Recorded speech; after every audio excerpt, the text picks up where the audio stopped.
Have you noticed something? Following breaking news out of the Middle East, Israeli defense forces say the Israeli military says Hamas. As Israel says it targeted tunnels and weapons manufacturing sites. Israel says.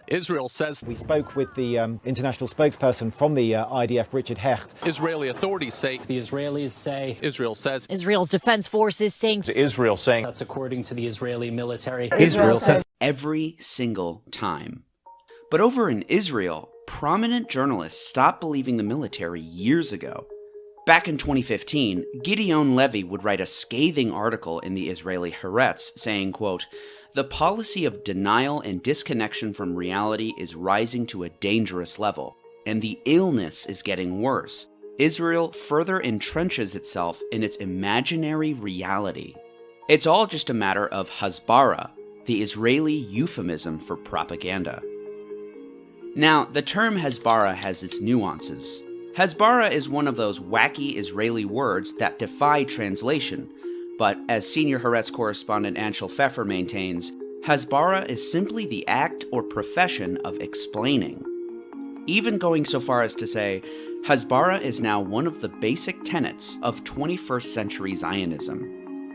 Indeed, many Israeli media outlets and think tanks are comfortable with this official-sounding interpretation. And in fact, Hasbara is a fully codified institution within the Israeli government. After the 2006 Lebanon War, the so-called Hasbara apparatus underwent a massive overhaul, which included the creation of a government office dedicated solely to Hasbara, the National Hasbara Headquarters within the Office of the Prime Minister.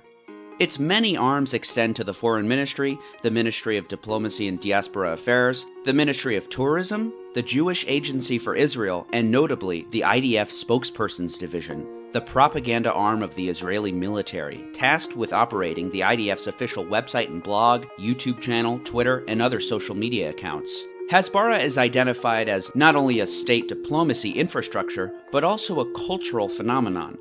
Nicholas Lehman of the Columbia Journalism School once described the propensity of so-called people of the book for disputations over text. Indeed, Hasbara appears to be distinctly steeped in religious fundamentalism. Just take the current head of the Israeli Hasbara apparatus, Public Diplomacy Minister Distal Atbarian, whose plans for the future include denying that an Israeli occupation exists and that the Bible is the Jewish people's deed to the land. Other responsibilities as Hasbara minister will doubtless include overseeing Hasbara operations, the purpose of which being to facilitate the synchronization of Israel's narratives, especially during wartime. For this reason, official military communiques have earned the ire of even seasoned Israeli journalists. The state authorities have acquired for themselves a shady reputation when it comes to their credibility. And it's not only journalists, by the way, but also the IDF's very own Major General Yitzhak Brick, who complained that the military suffered from a, quote, culture of lying. In a stunning expose, Brick described within the IDF a culture of lies, whitewashing, squaring circles, concealing information, and coordinating testimonies of those involved before military police investigations begin. After Hamas was elected to power in Gaza in 2007, the US government sought to stage a coup with the full backing of Israel. They failed. After which, Egypt brokered a ceasefire, which Israel violated in November of 2008 by staging a cross-border raid, which killed 6 Hamas officials. Despite breaking the ceasefire, Israel formally justified the attack by saying it was in self-defense against rocket attacks. In the air campaign that ensued, part of the IDF's so-called Operation Cast Lead, 3,000 sorties dropped over 1,000 tons of explosives. And, despite Israeli denials, among the weapons were cluster munitions and incendiary white phosphorus bombs. Mark Garlasco, former chief of high-value targeting at the Pentagon, who later worked with Human Rights Watch, would describe his frustration when investigating Israeli forces.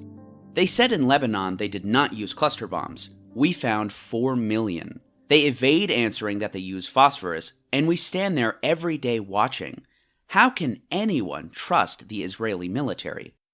And though official Israeli statements were replete with falsehoods, a culmination of the Hasbara apparatus, the State of Israel employed other covert means to push their narrative.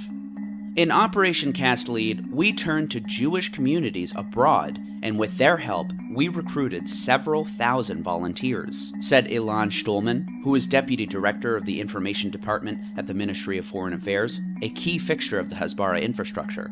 In an interview with the Kalkalist paper, Stulman answered questions about a new professional team of comment writers who will flood websites around the world with pro-Israeli messages, and who will participate in discussions about Israel on blogs around the world, and on websites such as Facebook, Twitter, and YouTube. Twitter, in particular, would receive, quote, round-the-clock activity.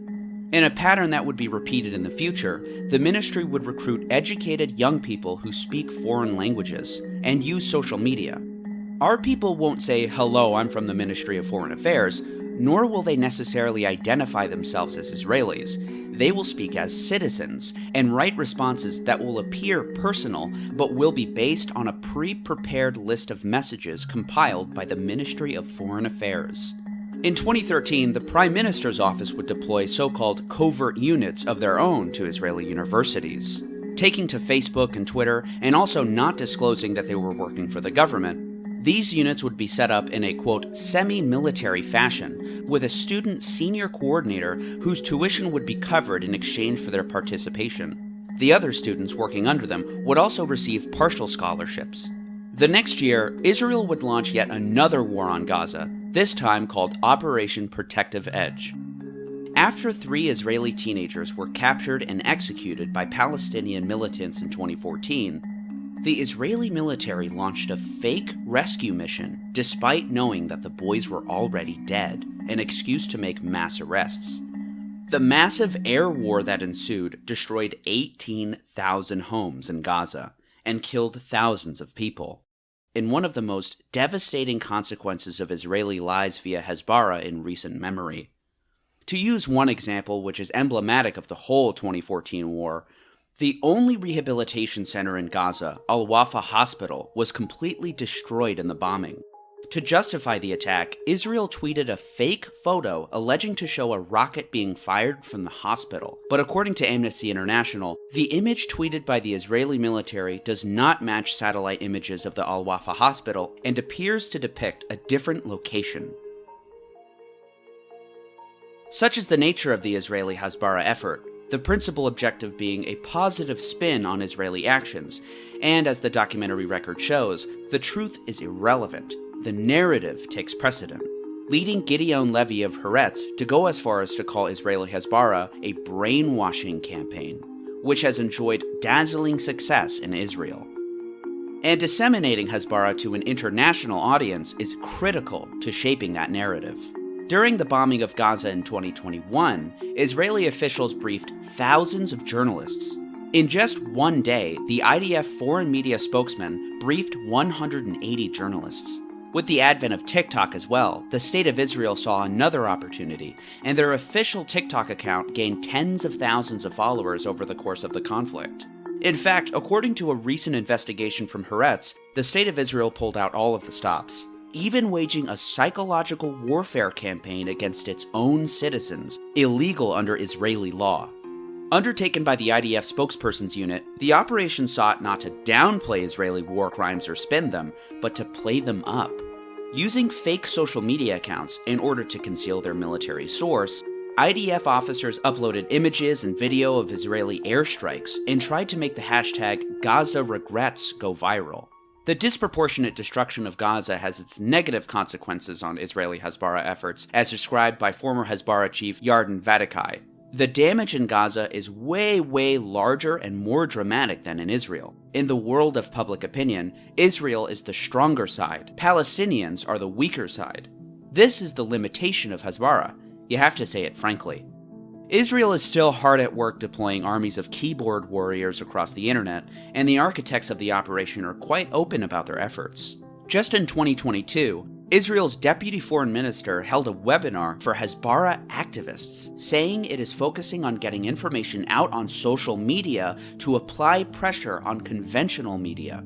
The so-called online briefing was attended by about 100 participants, including activists and social media influencers. The deputy foreign minister, who at the time was Mr. Idan Roll, spoke very candidly to them about their important role in shaping public perceptions of Israeli military operations, saying that one of the biggest challenges is to fulfill as many operational goals as possible and as quickly as possible before international political pressure requires the country to halt its campaign.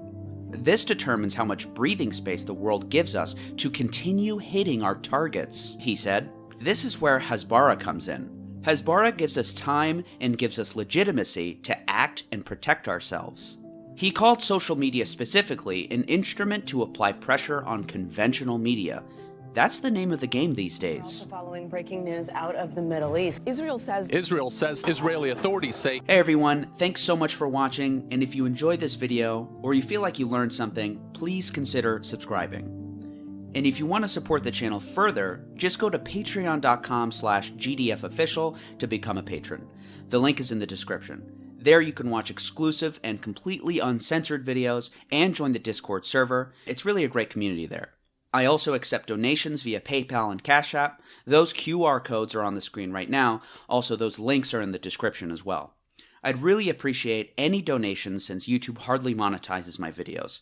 And it all goes to supporting the channel and making better quality content and helping with my research. And a special shout out goes to my patrons Chase and G-Dog for sponsoring this video. Well, that's all for today, and again, I really appreciate you guys watching, and stay tuned for future videos about Iraq for my 20-year anniversary series.